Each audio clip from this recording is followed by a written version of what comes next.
Okay, Saturday, December 2nd, Dark and Light Side, episode 70. Ngayon alamin natin, saan ba nanggaling itong mga kabwisit-bwisita natin ngayong Sabado kung meron man. Pero, minsan, meron talaga. Kadalasan. Lalong-lalo na doon sa may mga sahod. O, di ba? Ayun, tingnan natin dito. Makukuha tayo dito na tigtatatlo. Unang dahilan. Ay! Trap agad. Pangalawa.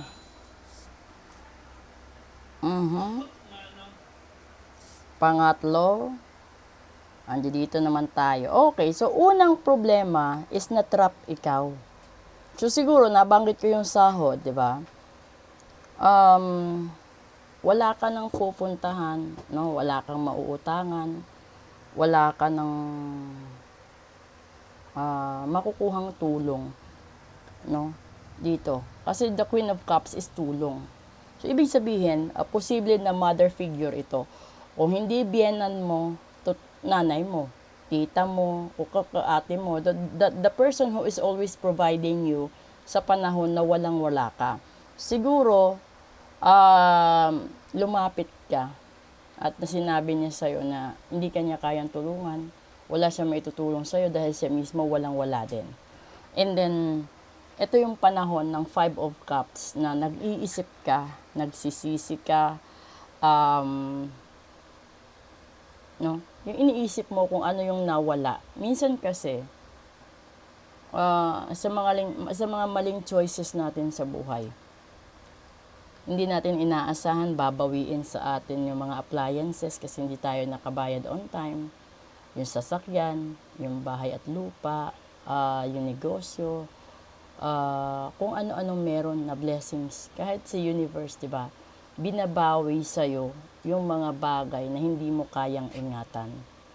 Isa na doon yung mga taong nagmamahal sa'yo. So, tingnan natin dito. Una, na solusyon. Hala, 8 of Swords pa din. The same doon. Na una, pangalawa, Ace of Swords, and pangatlo, Knight of Pentacles. Okay. Dito, siguro talagang yung issue mo ngayon is na-trap ka talaga sa mga bayarin mo. Diba? Malamang, bayarin ito. Kasi yung pangalawa is the Ace of Swords. These are your potential blessings sana na darating. So kung naging totoo ka, kung hinarap mo yung realidad, no? Kung alam mo na yung sahod mo sa katapusan ng Nobyembre ay halimbawa nasa 5,000 lang. Tapos nag-loan ka sa SS, may loan ka sa Pag-ibig, naka-auto-deduct. Di ba? So pag sa 5,000 na natira 4,000 halimbawa.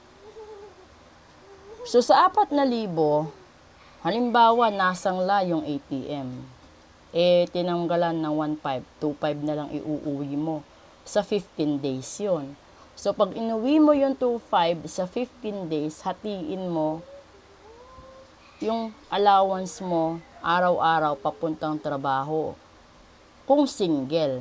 Pero kapag may asawa at may mga anak ikaw, never na magkakasya ang 2,500 kahit sa isang linggo.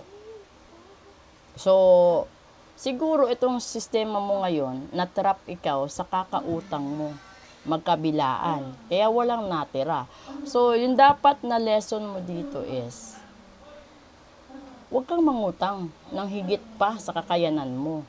Tapos, kung ito naman yung pag-ibig, huwag mong pilitin na makisama o pagtiyagaan yung tao na alam mo namang hindi talaga para sa'yo, alam mo naman na hindi mo na mahal, alam mo na may iba kang gusto, may iba kang mahal, ganun. Diba? Kasi dito sa huli, magkakaroon ka ng maraming blessings Ibibigay sa'yo yung deserve mong solusyon. Pero dadaan ka muna sa punto ng realization, sa punto na kailangan mong mag-mature din. May mga ganung punto sa buhay. So, si universe, ganun. Parang ano din, para din nga nag-aaral ka sa school, 'di ba? Dadaan ka sa examination bago ka makaproceed sa next level o sa next grade. Ganun, first grading, second grading, fourth grading. Hanggang dun susamahin kung pasado ka, ganun din si universe. Bibigyan ka ng relationship 1, 2, 3, and 4. Hanggang sa mahuli mo kung sino sa kanilang apat or more than that, ang talagang para sa'yo, ang talagang mahal mo. Kasi pwede ka namang mag-chat ng ilang tao eh. Kung babae ka, pwede kang mag-chat ng maraming lalaki. Kung lalaki ka, pwede ka namang mag-chat ng maraming babae. Kahit kausapin mo pa yan gabi-gabi, minuto, oras-oras. Pero, ang totoo dyan, iisa lang ang totoong laman ng puso't isipan mo. So, wag mong gawing rebound yung iba. Wag mong pagtsagaan yung husband mo or yung wife mo kung alam mo na matamlay na ang relasyon ninyo. Matamlay na ang pagsasama ninyo. Dahil magsasayang lang kayo pareho ng oras at panahon ay ng pagkakataon. Dahil umpisa dito trap. Ganun din ang utang.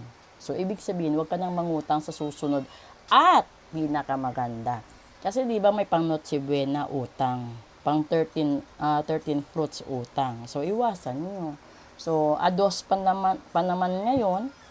So, mag-save ka ng pera mo para pambili mo ng handa sa Pasko at handa sa bagong taon.